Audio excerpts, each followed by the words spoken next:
All right, so I'm excited to be sitting down with somebody who's impacted my life, Dr. Wayne Grudem. His book was given to us as college students when I was a leader in my church campus ministry, and his systematic theology book. In fact, Dr. Grudem, thanks for joining me. But yesterday I was at a coffee shop and there was a young lady, very hipster, and she was sitting there reading a Christian book. I looked and saw what she was reading, and she was reading your book right in Minnesota. And so, man, it's still impacting lives. So thank you for your influence on a generation. Thank you, Nick. Yeah. Now, the reason for this conversation, we're doing this event, young leaders are coming together. And our goal of doing this is, we've talked about it like this. We want to love God and understand issues with our head. And we want to have it move to our heart, and we want to have it move to our hands. So we want to understand the issues. We want to care about them with the heart of God. And then we want to move towards action. I like to think of it as like we want to see a generation of gospel activists. So you recently came across our radar. You wrote an open letter to a anti-Trump Christian friend, which there's a few of those, I think, out there. I think they were called the Never Trumpers in the last election. And our goal with this program is we're not trying to take a stance on these things, but we want to present different sides of this discussion. And specifically, people, the reason I appreciated this letter is it was one of the most gracious responses, articulate, and also just offered some biblical answers. So first off, this person named Zachary, questioned you, right? He said, how can you as a Christian leader, a professor, an author of systematic theology, how can you simultaneously be known for standing up for this president? That my conservative convictions as a Christian go way, way back in 56 years at least.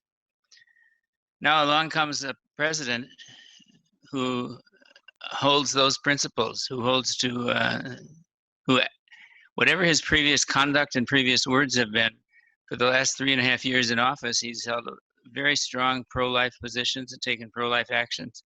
He's appointed judges who will uphold the rule of law. He's strengthened the military. He's done an incredible job with the tax cuts of strengthening the economy. It's right for us to give a balanced consideration of President Trump's character. He's not completely evil. He's done a lot of good things, many good things in office. The Media Research Center did a study of the June and July evening news hour on ABC, CBS, and NBC. And they counted the number of times a negative statement was made about President Trump and the number of times a negative statement was made about Joe Biden. For every single negative statement made about Joe Biden, there were 158 negative statements made about President Trump. Now, you may not like someone, but that is just inexcusable. That's not fair journalism, and that's giving people an entirely false perspective. So we're voting for the whole package. It's the man, yes, and there are many objectionable things about President Trump. I don't deny that. But we're voting for him, plus his policies, which are good, plus his appointments, which have been very good. Or we're voting for Joe Biden as president, plus his policies, plus his 4,000 appointments to federal government positions. So it's a question of which package do we choose. We're choosing two whole packages, package A or package B. There aren't any other choices. How do you encourage Christians to place their faith and their love of their neighbor above what may be called partisan politics? And what I mean by that is, in these political cycles, it feels like people get so angry and so toxic.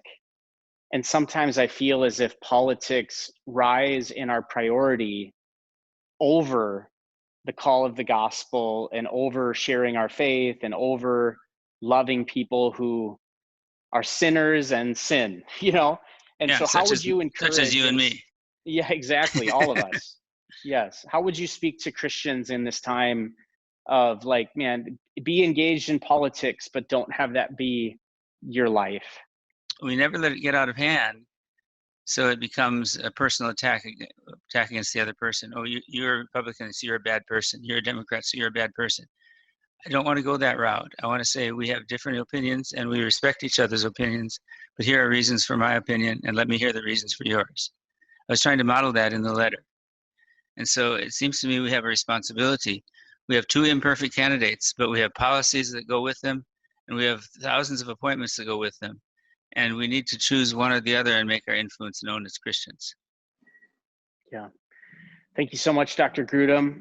This has been a great conversation, and really want to encourage people to read this open letter. You said it's at townhall.com. Is that correct? Yes, it is. I think it's also at Charisma.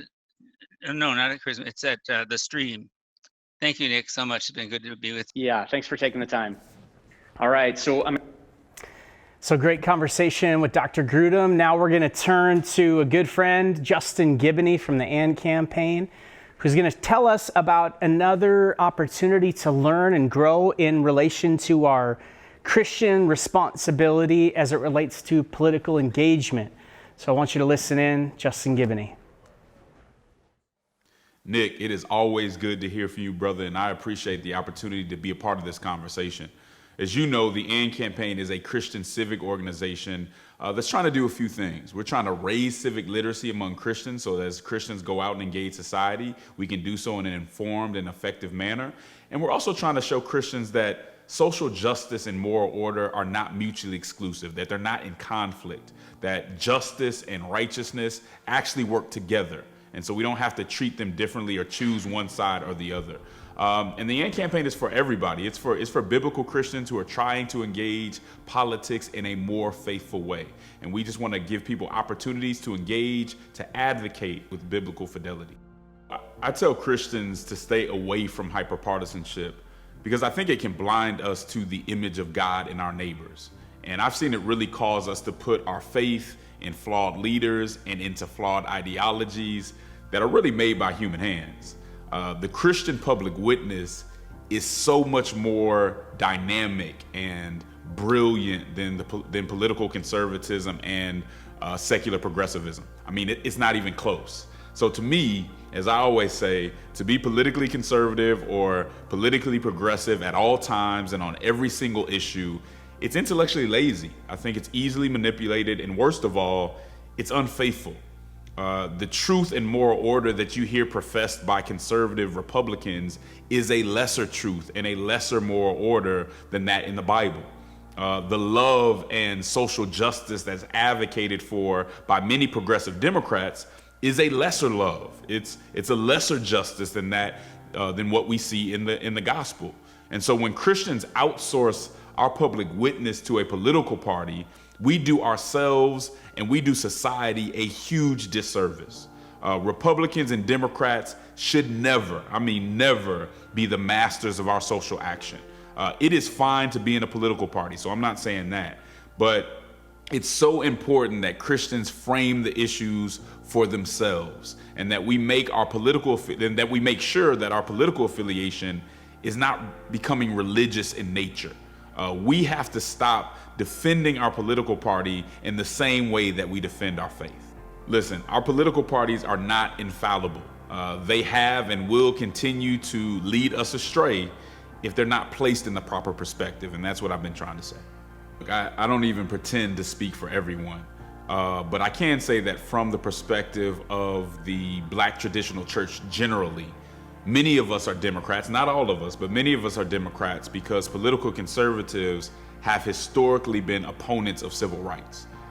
They've placed barriers in the way of things like voter rights, as we see even happening today in Florida as we speak, right? Where they're trying to make it harder for people who have served their time to be able to vote, and that just isn't right.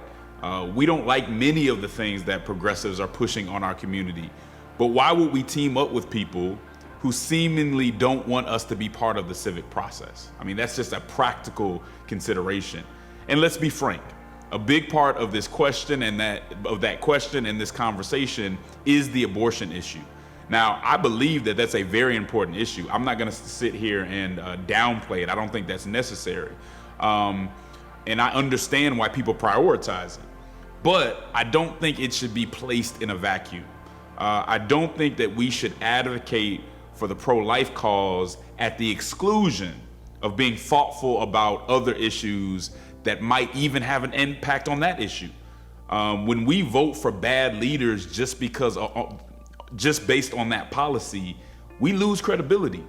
And we lose standing in culture. And when it comes to abortion and many other policies, yeah, politics matter, but the culture matters too. And so that's my perspective. That's good.